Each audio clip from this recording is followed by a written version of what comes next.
Hello everybody, and welcome to my presentation on the quality of crowdsourced water level observations. First of all, why do we even need water? We need water for drinking, for agricultural purposes, electricity production, transportation, and many other reasons. But why do we need to know how much water there is? Basically, water can also become a problem. For example, if there's too much water during floods, too little water during droughts, or if water has become polluted. We need to know how much water there is so that we can better predict and mitigate these problems. Usually, we know how much water there is through gauging stations, and there are many of those in various locations worldwide. However, there's also many locations where we don't have any such information, and so there we're lacking the hydrological knowledge. And so this gap can be filled by citizen science. So what is citizen science? Here we have the official definition, but in simple terms, this basically means that the general public and a scientist work together at some stage during the scientific process. A subform of citizen science is crowdsourcing. And that is when, for example, a scientist has an open call for a specific task towards a certain group of people. And so usually in citizen science, that is either data classification or, and in the context of our presentation, this basically means the collection of hydrological data.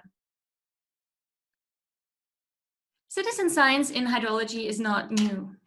For example, there is a project in the US that is called Hydrology that had an approach where they simply inserted a staff gauge into the stream, and then they asked people who happened to pass by to simply read the current water level and text that level to them. And that's a really neat approach. However, the downside is that it is still limited by how many of those staff gauges you can set up. And so we thought, why not try a fully virtual approach? And that is how we came up with the CrowdWater app. So you can see a screenshot of the CrowdWater app on the left-hand side here. And with this CrowdWater app, you can basically collect hydrological information for 4 different hydrological categories. For water level, soil moisture, temporary stream, and plastic pollution. In my dissertation, I focus on water level. So how is it possible to virtually collect water level information? Imagine a stream that is not gauged, for example, like this one, but where regularly people happen to pass by. And so here we meet Droppy. He's the mascot of the CrowdWater project. And so imagine that Droppy simply downloads the CrowdWater app and then takes a measurement with this app. For this, he first needs to take a photograph of the river and then digitally inserts this virtual staff gauge onto the photograph. So just for clarification, there's no physical installation there. It is all just in this photograph. And this is then called a reference photo. So what are the research questions and the outline of this presentation as well as the dissertation? The first question is, what errors occur when citizen scientists use this virtual staff gauge within the CrowdWater app? And then the second question is, how accurately can the citizen scientists collect water level class data with this virtual staff gauge compared to streamflow data? Without trying to give too much away, it turned out that water level class estimates were more accurate, so we decided to focus on those. But we still wanted to see how can we even further improve those estimates. And so for this, we developed the CrowdWater game. And I will explain the CrowdWater game in more detail in a few slides.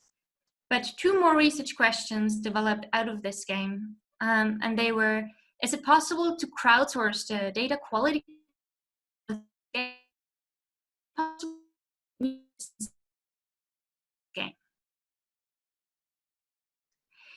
Here we have the first results. This time series was fully collected with the CrowdWater app by a citizen scientist. And so here on the left-hand side, we again have a reference picture. And that one was used for this location for all the other measurements. And so you can see that the staff gauge is placed so that the class 0 is on the water surface at the time the picture was taken. And so, for example, if at a later stage a citizen scientist says class 1, this would mean that the water level at that stage is higher than when that reference picture was taken. So all these observations refer back to that virtual staff gauge. And as we can see, if enough data is collected, some streamflow dynamics or water level dynamics become visible. For further clarification, we can just pick out 1 week and look at that.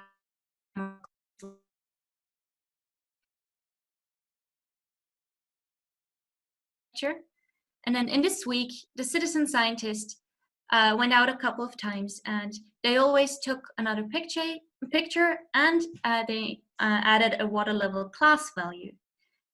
And so you can see that in the beginning of this week, the water level was quite low, it then rose quite high, and then it started to recede again. And you can see that pattern both in the photographs as well as in the plot on the right-hand side. So this was a location where this worked really well and where the staff gauge was placed quite nicely. But occasionally it also happens that there are problems when this virtual staff gauge is placed. And so this happens in about 10% of all the reference pictures. And some of the problems that occur are that, for example, there's a size issue.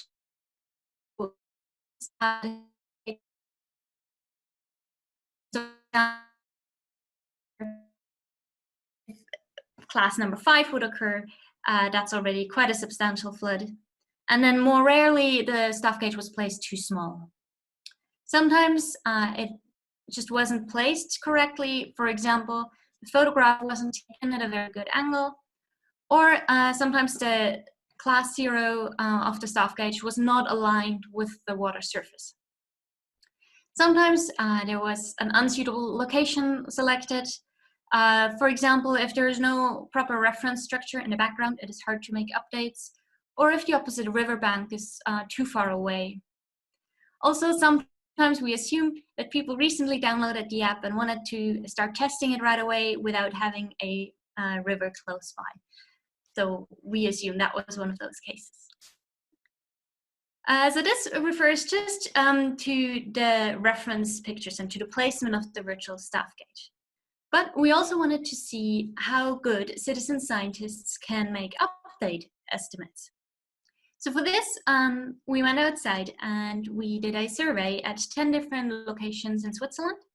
And we simply asked the people who happened to pass by to estimate the water level for us. And they could refer to a virtual staff gauge that we had already placed earlier.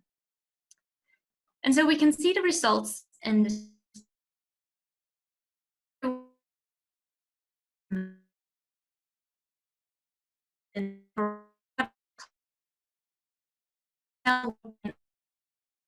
Class. The different sizes of the rivers are visible with the different colors, but if we want to look at the overall results, we can just focus on the gray bars. So for example, almost 50% of all participants chose the correct water level class, and only about 13% of all participants had an error of more than one class. So these results were already quite good, especially considering that none of those citizen scientists, of those participants, had seen a virtual staff gauge before. We also wanted to compare those estimates to streamflow estimates. So for the streamflow, the participants estimated the width, the mean depth, and the flow velocity, and we then calculated the streamflow out of those estimates. And so those estimates can be seen on the left-hand side. So that we would be able to compare the water level class estimates, we recalculated those into streamflow estimates, and those you can see on the right-hand side. On the y-axis, you can see the relative estimate. That's basically a normalized estimate so that we can compare the different river sizes with each other. So 100 means the correct estimate, whereas 1000% would be an overestimation of 1 magnitude. Again, we can see the different river sizes with the colors, but if we now focus on the gray box plot, we can see that the range in errors is significantly higher with the streamflow estimates compared to the water level class estimates. It turns out, as Simon explained to you earlier today, that these water level class estimates are already good enough to calibrate a hydrological model. But we still wanted to see if we can even further improve those estimates. And so this is where the CrowdWater game comes in. If you want to participate in the CrowdWater game, in the CrowdWater project, you collect the data with the CrowdWater app, and you can quality control that data by playing the CrowdWater game online. So if you want to collect the data, first you need to take a reference picture like I showed earlier, and then you revisit that location multiple times, and every time you take a new photograph. Plus, the citizen scientist also delivers the water level class value that corresponds to that photograph. Those photos then get transferred to the CrowdWater game. And so in the CrowdWater game, you always have the reference picture on the left-hand side and one of the newer update pictures on the right-hand side. And again, you can estimate the water level class simply based on these photographs. However, now it's not just one citizen scientist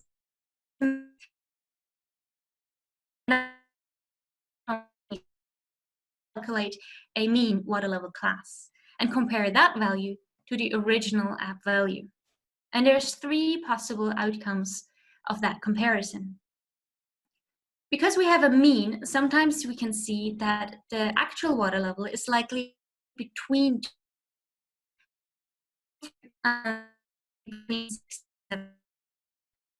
two values differ from each other. We can correct the original app submission, and if both of them deliver the same value, we can confirm the original app submission. Sometimes it's not possible to estimate the water level class in the game, for example, because the photograph is too dark or because the virtual staff gauge was not placed correctly. In those cases, the players can simply report that observation with the report function in the game. Here we can see the results from the game. On the x-axis, we have all the observations, and they are from all types of different locations, but only the ones that have collected at least 15 votes within the CrowdWater game. On the y-axis, we have all the water level classes that can be chosen in the CrowdWater game. The observations are sorted according to the mean game vote, which is the red triangle. And in comparison to that, we also have the original app value indicated with the orange star. The blue shading in the background indicates how much in agreement the citizen scientists are with each other. So a dark blue means that most players chose the same water level class, and the lighter shading indicates that the votes were more distributed among different classes. We can see in this plot that in many cases, the mean game vote and the original app value show the same water level class. However, it turns out that in about 30% of all cases, those two indicated a different water level class. And we wanted to find out in those 30% of cases, which one is correct. So we went through those photographs and we classified them ourselves so that we would have a correct reference. And it turns out then that in about 74% of all cases, the CrowdWater game provided a better estimate than the CrowdWater app. In about 9% of all cases, the CrowdWater app provided a better estimate than the game. And in 8% of the cases, the correct value was actually just between that game and the app. In the final 9% of all the observations, it wasn't really possible to estimate the water level class, for example, because the picture is too dark, and so the players should have reported this observation within the CrowdWater game. Here we can see what the data looks like after the game. So on the top, we have the same time series that I showed earlier, which is a time series from the app. And on the bottom, we have the one that comes after the game. There are still blue dots in there because both the app as well as the game are actually still ongoing. And so not all the app observations have already collected more than 15 votes in the CrowdWater game. When we do have more than 15 votes, those dots are indicated by the green points. And so in general, they agree with the app observation. However, we can see that they have a slightly higher water level class resolution than the app observations alone, simply because they are based on a mean. Those observations that were corrected through the CrowdWater app are shown, through the CrowdWater game, are shown with the red points. In addition to the quality control, we also wanted to see if we could use the CrowdWater game to train new citizen scientists, in particular to better place the virtual staff gauge. Because as I showed earlier, in about 10% of all cases, the reference pictures did not have a properly placed virtual staff gauge. So for this study, we had 52 participants, and it was mostly conducted on the computer. And the tasks were as follows. Basically, before the training, the participants had to place a virtual staff gauge on a photograph of a river. And for this, they got a score called the placement score. Afterwards, they had the training, which was essentially playing the CrowdWater game for 50 observations. And that's just over 4 normal rounds of the CrowdWater game. And so for this, they then got the game score. And then after the training, so after playing the game, they once again had to place the virtual staff gauge onto a photograph of a river so that we could compare how they performed before and after the training. For the placement score, the participants could gain up to 13 points if they placed the virtual staff gauge perfectly. However, we still considered anything higher than 10 points to be a good score because those staff gauges you could have still used in the app. We would have still kept them in the app. For the game score, the participants could gain up to 300 points. However, anything higher than 245 points was still considered a good score. Here we have the results from the training study. On the left-hand side, we can see the placement scores before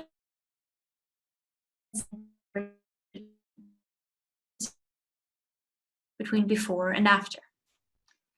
We can also see that even before the training, a lot of the participants actually performed really well, which is really promising because we wanted to have an intuitive approach, and so placing the staff gauge clearly was an easy task for a lot of participants.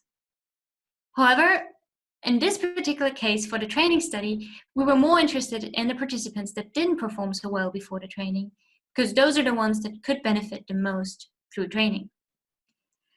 So we also subset those participants, and that subset can now be seen on the right-hand plot.